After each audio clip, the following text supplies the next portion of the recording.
नमस्कार, मैं माही गौतम और आप देख रहे हैं खबर समय जगत। बढ़ते हैं खबरों की ओर। मुख्यमंत्री डॉक्टर मोहन यादव ने कहा है कि प्रदेश के संतुलित औद्योगिक विकास के लिए संभाग स्तर पर रीजनल इंडस्ट्रियल कॉन्क्लेव का क्रम जारी है। आगामी 7 दिसंबर को नर्मदापुरम में संभाग स्तरीय इंडस्ट्रियल कॉन्क्लेव होने वाली है, जिसमें निवेशकों को नर्मदापुरम क्षेत्र की संभावनाओं से जोड़ते हुए प्रदेश की आर्थिक बेहतरी के लिए गतिविधियां प्रस्तावित है। समिट में सभी सेक्टर के लोगों को आमंत्रित किया गया है। IT, हेल्थ, एजुकेशन, टूरिज्म, भारी उद्योग, MSME, लघु कुटीर उद्योग सहित सभी प्रकार के उद्योग धंधों के माध्यम से राज्य के लोगों के लिए अधिक से अधिक रोजगार के अवसर सृजित किए जा रहे हैं। उद्योग और रोजगार संवर्धन के लिए हम लगातार काम कर रहे हैं। इस बात की प्रसन्नता है कि प्रदेश के इन प्रयासों से देश भर में सकारात्मक परिणाम प्राप्त हो रहे। फरवरी में होने वाले इन्वेस्टर समिट ग्लोबल होगी, जिसकी तैयारी जारी है। इसी क्रम में नवंबर में ही मैं विदेश जाने वाला हूं। प्रदेश में बेहतर आर्थिक वातावरण बने, लोगों को रोजगार के बेहतर अवसर मिले, युवाओं को अपनी बौद्धिक क्षमता के अनुरूप यही काम मिले, उन्हें रोजगार के लिए बाहर नहीं जाना पड़े। इस दिशा में सरकार लगातार प्रयास कर रही।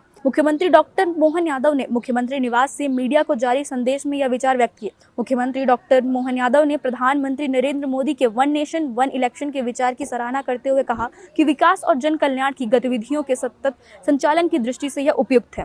अपने संभाग की रीजनल कॉन्क्लेव करने का जो प्रयास किया था, जैसा कि जानकारी के 7 दिसंबर की हमारी नर्मदापुरम अर्थात पुराने होशंगाबाद जिले में ये संभाग स्तरीय इन्वेस्टर समिट होने वाली है, जिसके माध्यम से बड़े पैमाने पर निवेशकों को इस नर्मदापुरम के क्षेत्र के अंदर की संभावनाओं से जोड़ते हुए प्रदेश की आर्थिक बेहतरी के लिए हम काम करने वाले। इसमें भी सभी सेक्टर के लोगों को आमंत्रित किया है।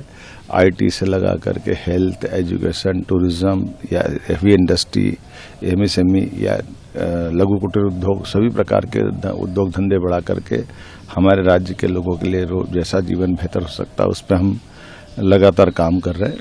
मुझे इस बात की प्रसन्नता है कि प्रदेश के इस आह्वान का देश पे भी असर पड़ रहा है और इसी महीने इसी कारण से मैं विदेश भी जाने वाला हूं, जब भविष्य में फरवरी में होने वाली इन्वेस्टर समिट जो ग्लोबली होगी उसके लिए भी तैयारी कर रहे हैं। कुल मिलाकर के प्रदेश में बेहतर आर्थिक वातावरण बने, बेहतर अवसर लोगों को मिले और यहाँ का जो बौद्धिक क्षमता वाले हमारे युवा मित्र हैं उनको बाहर नहीं जाना पड़े, उनको यही काम मिले, इस दिशा में सरकार लगातार प्रयास कर रही है। मुझे इस बात का संतोष है कि इस अभियान के दरमियान ही चुनाव भी है और जैसे यशस्वी प्रधानमंत्री ने सही कहा कि एक वन नेशन वन इलेक्शन होना चाहिए, क्योंकि अब हम अपने इन चुनाव के अभियान में लग करके हमारा समय भी हम एक तरह से ध्यान बढ़ता है, लेकिन फिर भी मुझे पूरा भरोसा है यशस्वी प्रधानमंत्री के नेतृत्व में हम न केवल झारखंड जीतेंगे बल्कि महाराष्ट्र भी जीतेंगे और बुधनी और विजयपुर दोनों उपचुनाव भी हम जीतेंगे। मैं आज स्वयं झारखंड के 3 अलग अलग सभाओं को लेने जा रहा हूं, जिसमें देवघर जय बाबा ज्योतिर्लिंग के रूप में विराजमान है। इसी प्रकार से 3 सभाओं करने के बाद रात्रि तक मैं ग्वालियर होते हुए विजयपुर पहुंचूंगा। उम्मीद करता हूं कि जनता के दिलों के अंदर होने वाली हलचलों में भाजपा के साथ जुड़ने का जो भाव दिखाई दे रहा है, उस भरोसे से भाजपा न केवल जीतेगी बल्कि हम सब मिलकर के प्रदेश की बेहतरी के लिए आगे बढ़ेंगे। आइए भाजपा से जुड़िए, एक बार फिर विजय अभियान में शारिक होइए। बहुत धन्यवाद। इस खबर में इतना ही। देश प्रदेश से जुड़ी तमाम खबरों के लिए देखते रहिए खबर समय जगत।